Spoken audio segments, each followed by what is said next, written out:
G'day fellas and welcome to a casted game of Age of Empires 4. Today we are once again on the brand new patch to witness two of the world's best players as they make their way up the ladder and hopefully into our hearts.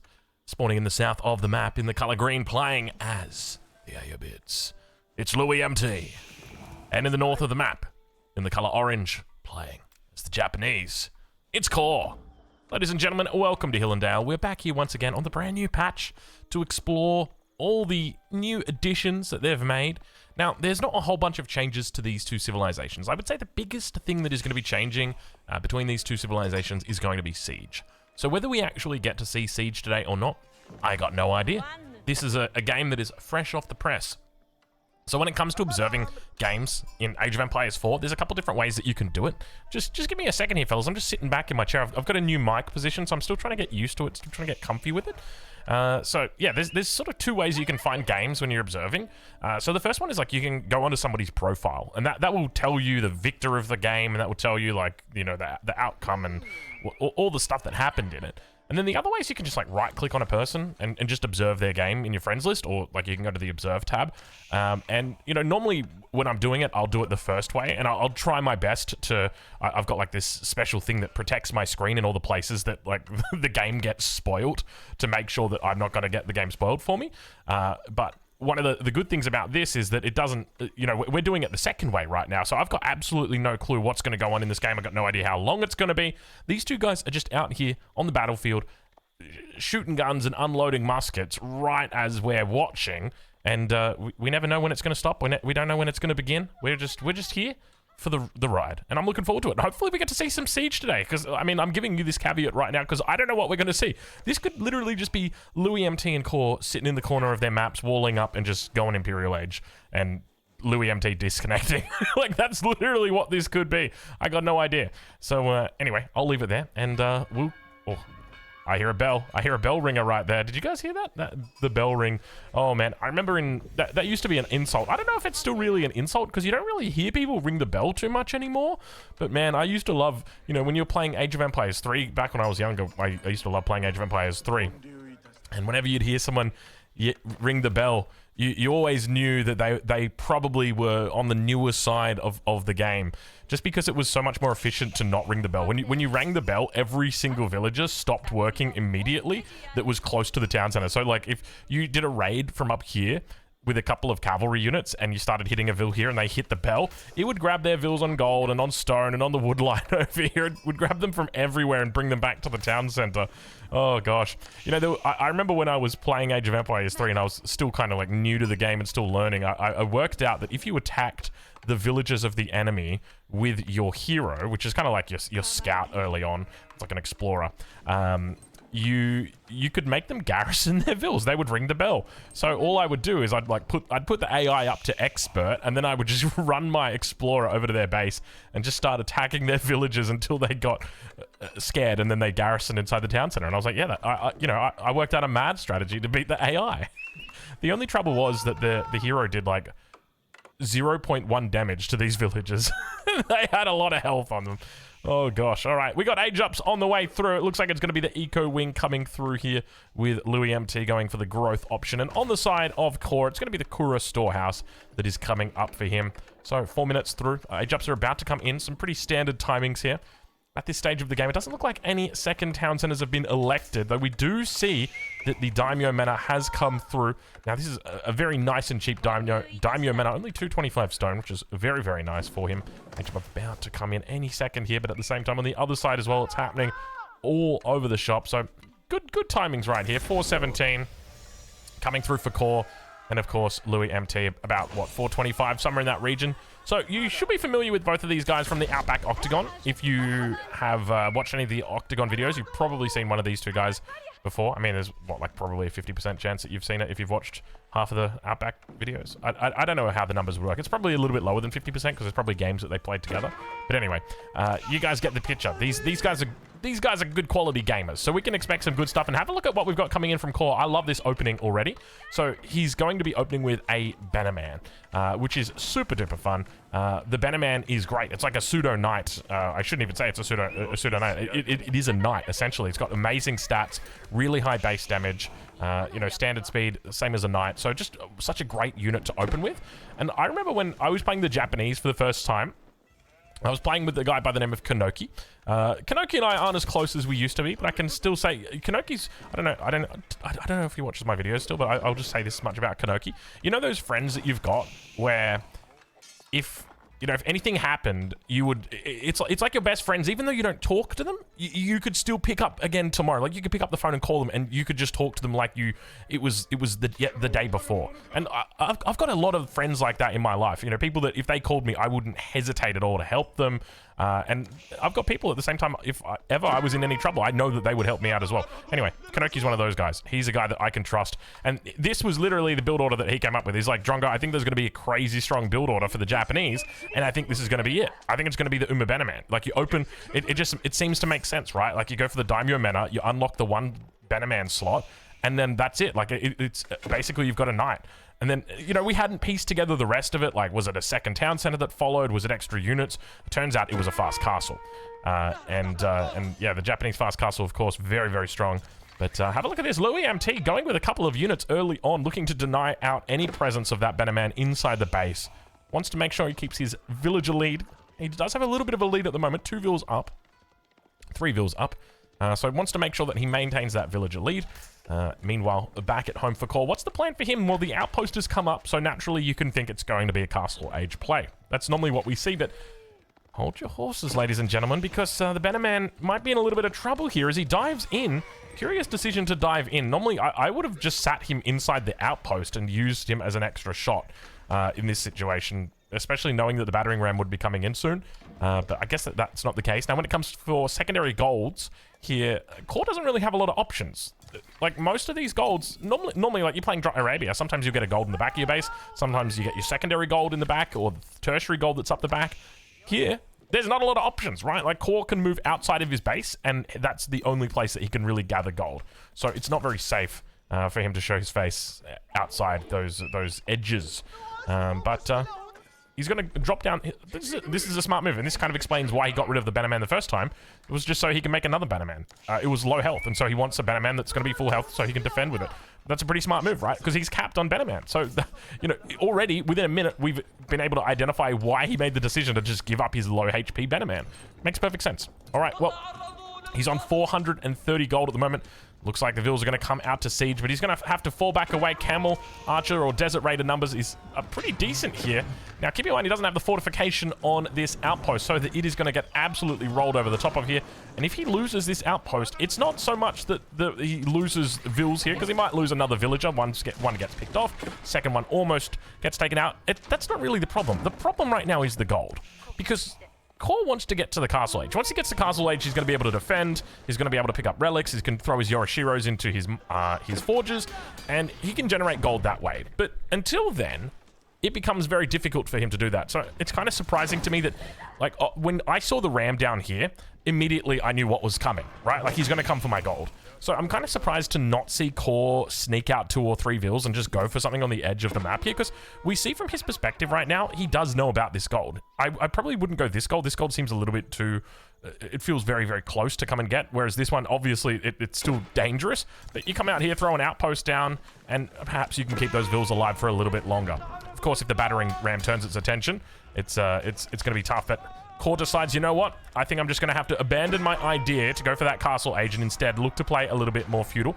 Now, the Bannerman's actually incredibly good in this situation. It gives a very nice buff over to these horsemen, but up against the Desert Raiders, the Desert Raiders have got that negative multiplier, a negative bonus. Negative aura. They've got the aura that gives a negative bonus to cavalry units. Now, keep in mind the Desert Raider is technically a ranged unit, so the horsemen will absolutely shred through them if they do get close. But at the same time, the Desert Raiders get a bonus of plus 13 damage against cavalry when they've got their swords out. So it's one of those things where they both kind of counter each other here. And they're going to slowly work each other down.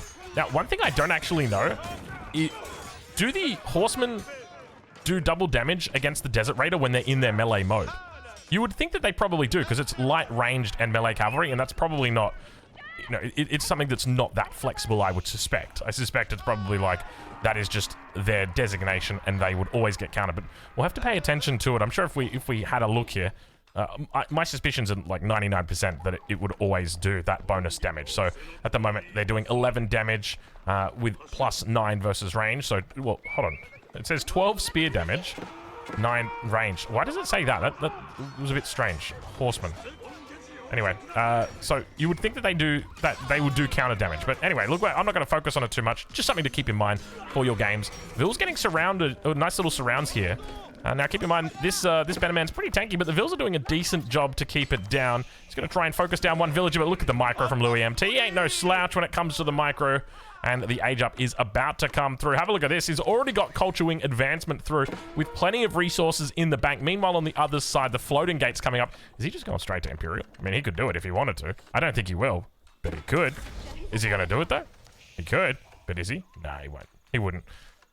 We got crossbows coming through. No, what do we got? Looks like more Desert Raiders. All right, he's recovered the gold. Obviously, after making so many damn units, it seems only natural to recover your gold and then look to try and build up that number. Floating gate about to come through here. 11 minutes, not a bad timing for him. So now with the Yorishiro coming out from the Shinto priest, we'll take a look and see where he looks to put it. I'd probably be going for the stable, though, to be honest, up against the Ayyubids. I don't know if it's a really wise idea in doing that. Obviously, it's great to just get that extra production out as soon as you can, and that's what he's going to elect to do here, but whether you want to be going cavalry in this matchup or not, I think is something that probably remains to be seen. Let's check in and see how Louis is going. Desert Raider numbers starting to improve. He's also moving into the veterancy for the Desert Raider. Now, keep in mind, he hasn't gone up with the military wing, but if you do go up with the military wing, specifically if you go into the reinforcement, I was going to call it a technique, but it's a reinforcement upgrade, you can now construct siege weapons with cavalry units. And that means your Desert Raiders are able to now start constructing things like Springalds or Mangonels, battering rams, and of course, the Tower of the Sultan as well. So we'll have to keep an eye on whether he thinks about that for Imperial Age. But at the moment, it is not the case. He's just gone up for a very fast, quick option. Upgrade starting to come through now as well. Lumber Preservation going to be on the way, as well as Specialized Pick coming through for Louis. Meanwhile, on the side of Core, let's take a look and see what upgrades he's got. He's picked up just his level 1 wheelbarrow, and that seems to be about it. Obviously, doesn't have any food gathering upgrades, because all of your food gathering upgrades are held in the daimyo, or the town center. All right, walls starting to come up on the west side for Core. He's failed to wall this. I shouldn't say failed, but he's yet to wall this section between the cliff and the woodline as one Vil does go down. Vil count's still pretty even at this stage, even though there's a bit of a 5 Vil gap here. That is largely going to be contributed to the House of Wisdom, the 3 Vils that you pick up from there. So other than that, it's been pretty damn close throughout this game. Towards the top, Mounted Samurai going to slowly chase away that Ayyubid unit. And now where does Core go from here? Well, he's going to continue to make plenty. I suspect plenty of Mounted Samurai. And I suspect we're probably going to see him move into Archers. Seems like the natural progression, so probably just a whole bunch of Yumi Ashigaru. That would be my suspicion. Veterancy now coming through on the Desert Raiders. And these guys have got a lot of damage. 15 sword damage. Only 9 bow damage, though, so not a huge amount. I guess he could move into spears. That would probably seems like a pretty natural progression as well. But able to deny out the first of the Dervish. Obviously, Louis gone for his own mosque in the back of the base. We hear that relic, though, placed back inside the Shinto shrine. It's going to move out for the next one, and wow, that is a lot of units now. So Core's going to have to try his best to defend this. Meanwhile, we do hear those relics getting picked up. Where is it? Is that in the middle of the map, potentially? Possibly? I'm not sure exactly where that last relic was. We heard one get picked up. There's another one that's just gotten picked up. Core picked up a relic somewhere. Did he drop it? I've got no idea. I'll worry about it later, as we can see that there is a lot of Desert Raiders coming out for Louis. This is kind of wild seeing him make so many Desert Raiders. I really wasn't a fan of this unit, and to be honest, I'm still not a fan of this unit as the Mounted Samurai come through and just execute that poor Dervish right there.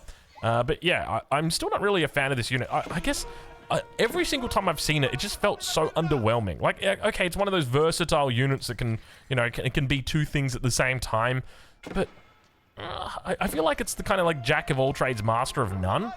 And maybe that's decent for opening in situations like this. He's going to pick up the relic, but it gets immediately denied. If anything, he's just denied the dervish route here, because you can see that Louis has failed to react to this. So only now just realizing and now fixing up the dervish there. So that's probably the biggest thing that he could have hoped for. Where does Core go from here? It looks like he's going into a whole bunch of upgrades. I don't really know what Core's win condition is, though. I feel like the longer this game goes, the better it's getting for Louis.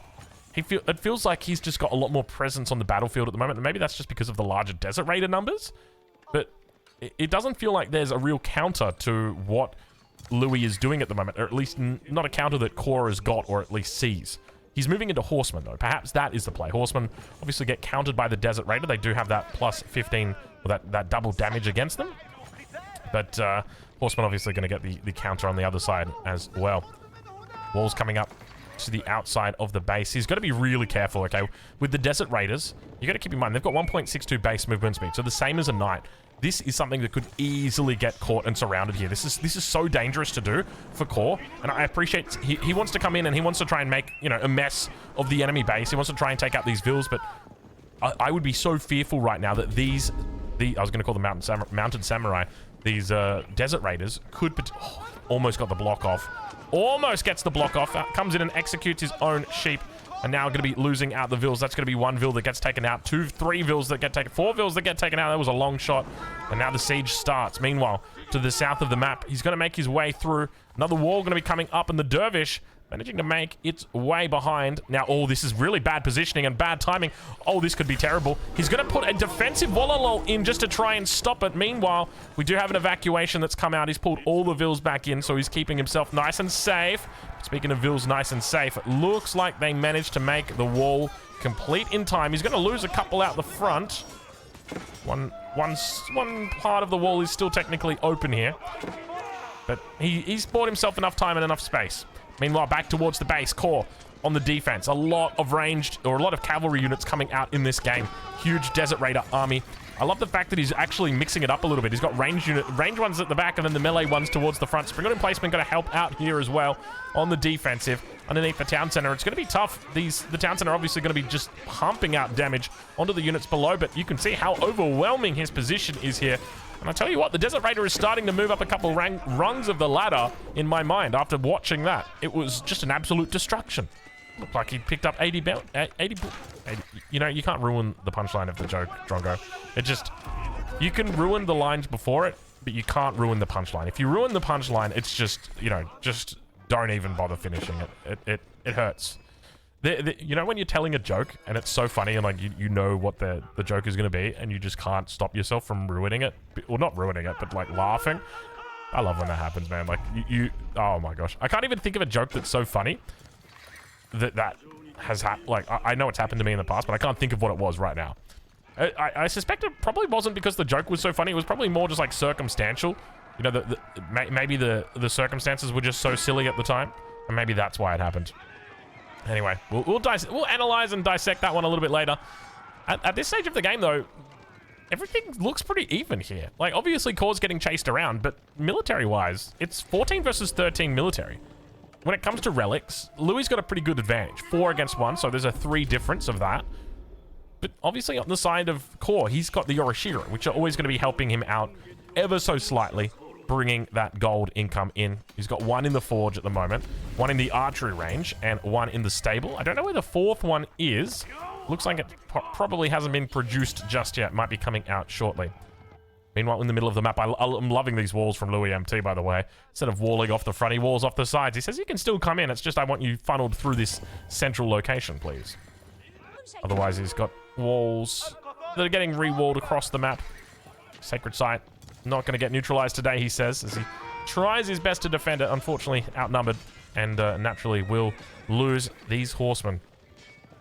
Very evenly matched game at this stage of the game. For anyone who's familiar with these two players, Louis MT, obviously a very good player, top 5. Core, a very good player as well, but not top 5. I would say if I was ranking Core, probably top 10, top 15 maybe. Yeah, I can give him a top 15. Core, there you go, you snuck in. Not quite the top 10, because anyone who knows anything about my top 10 will know that there's not actually 10 players in the top 10.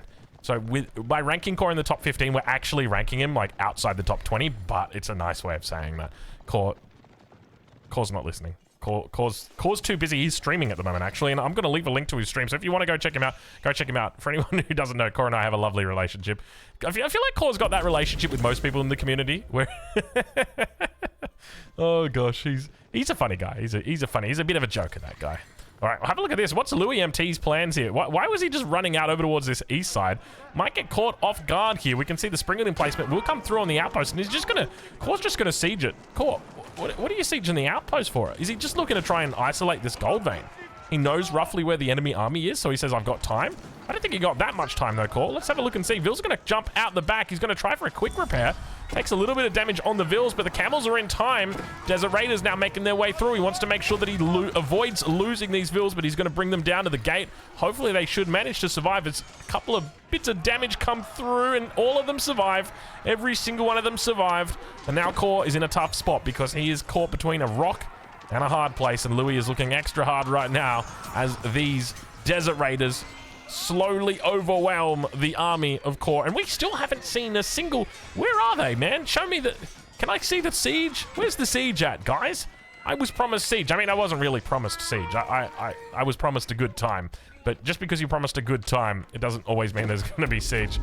I'm thinking of all the analogies I could make for that, but I want to keep it family friendly, so I'm not I'm not going to go there. Oh gosh, I feel like we've been slowly delving into more controversial. I shouldn't say controversial, more family not friendly topics recently. So I don't know. Is that something good to do? Is that something bad to do? I don't know. I think the most important thing though is that that you guys are enjoying what we're doing, and I want to make sure that I avoid it. A lot of people that watch. Here we go. I was gonna put my foot in it, and then I just pulled my foot out before I put my foot in the mud. There you go. You'll never know what I was gonna say or what I was thinking. I could have offended anybody right then. I could have offended you all, but I didn't. Very, very smart move, Drongo. Nice and safe. Didn't offend anybody. Didn't offend a soul. Onimusha gonna come out here. Why are we making Onimusha Core? I don't see a single armored unit out for the enemy. Keep in mind they are light ranged melee, and Onimusha get bonus versus heavy. So Onimusha doesn't really make sense here. And on top of that, Onimusha are cavalry, and they're ranged. So they get double counted by the Desert Raider, which gets a bonus against cavalry. And, I mean, it technically doesn't get a bonus against ranged. But, yeah, it's an interesting choice. What do you even make in this situation? Like, the Mangonel's obviously good against these units. But they're also good against the Mangonel. I feel like normally I've just made Spearman. Like, Spearman Crossbow Nest of V is normally what I make against these units, and I've never even had to bat an eyelid at them, like, and really think that hard outside the box about the prospects. But I guess in Core's position, right, like, he's going into a whole bunch of horsemen, and horsemen, yeah, horsemen make sense, but they're still, it's one of those weird counter units, right? All three sacred sites now held by Louis. Numbers continue to grow. Still no infantry out for either of these players. I mean, only if you don't include the Monkers as infantry, or as long as you don't include the Monkers infantry. He's not really. He's a man, but he's not an infantryman. All right, so 3 sacred sites held. Still a white sheep on the map, unclaimed. Over towards the east side, a single Desert Raider minds its own business. The Core's got a very nice amount of units here. Perhaps we've actually found the counter to what this Desert Raider is. Now, I don't actually think the Desert Raider got changed in the most recent patch. I'd have to double check the patch notes. I know the Horseman didn't, that's for sure. But this is looking like a lot of units right now for Core. Heading inside the base, he's just full Horseman here. Perhaps this is the way. Keep in mind that the Horseman is a little bit cheaper than the Desert Raider. And so you can have more of them. But he's going to just dive in underneath into the base. I'm kind of curious how he wants to play this and what the plan is, but Louis MT reaches the Imperial Age. Of course, we didn't know, because even though the civilization's been out for a year, it's not actually shown anywhere on the UI, so you'd have no clue if you were watching it. The same way as if you were watching the Ottomans, and you were wondering what their vizier points were, you'd have no clue what they were, because we can't see it in the UI. Hashtag Angry Drongo. Hashtag Relic. Hashtag all the other devs of Age of Empires. Hashtag. You heard it. You heard it here first. Drongo's mad. Core's just kind of running off units and letting them die. Is this a throw by Core? Is Core throwing right now? I mean, he still technically has a lot of horsemen on the field, but remember that the cavalry are going to get countered by this, and there's no Beneman here either to help buff them up. Is there there's a Betterman here, right? Yeah, he's got the one Betterman. He's going to get caught out of position. He's going to get caught out of position even though he takes the Vils. He's going to lose the fight. I can tell you right now he's going to lose the fight. He can't reinforce the main fight. He can't reinforce into the main fight either. And now up the rear, here come the rest of the Desert Raiders, but he's completely split the army. He can't get on the inside quick enough, and he can't get out quick enough. He's stuck completely, so he goes for a bit of a run. Definitely the right move, but Louis in Imperial Age now. Elite Desert Raiders come through. And this is where Louis says, actually, I'm ready. And I was going to say I'm spaghetti, but that doesn't mean anything. Does anyone ever say that? I'm ready, I'm spaghetti? No one's ever said that, Drongo. That's not a thing people say. You stop that right now. Okay, sorry. That was lame. All right, nice little wall attempt here from Louis. There's a part of me that's just got my mum helping cast this game today. Oh gosh, she's helped me multiple times. She's helped me pull the foot out of mud that we got stuck in a little bit earlier. But speaking of stuck in mud, Louis is absolutely pushing Core in the mud right now. He's down to 15 military, and the worst part is I feel like Core hasn't achieved anything with this. Like if you look at the Vil kills, it's still not that. It's not that crazy. And Core's just going to tap out. He realizes that he doesn't have a chance to win. He doesn't have a chance to beat these Desert Raiders. This unit is kind of wild, man. This is next level. This is next level unit. So here you can see we don't have ranks for these guys yet. Louis got, I think this is like the team game one. Anyway, let's take a look and see the Vil count was pretty even the whole game. Military count, how's that looking? Yeah, absolutely wild, man. Look at the size of the army that Core managed to build up here, and it just comes down so quickly. And I think it was just because Louis recognized, hold on a minute, I can just wall him in, and it's not a case of like, I'm stuck in here with him. He's stuck in here with me. Anyway, we'll leave it there, and of course, we'll catch you guys in the next one. Links in the description to where you can catch both of these players, and we'll see you later.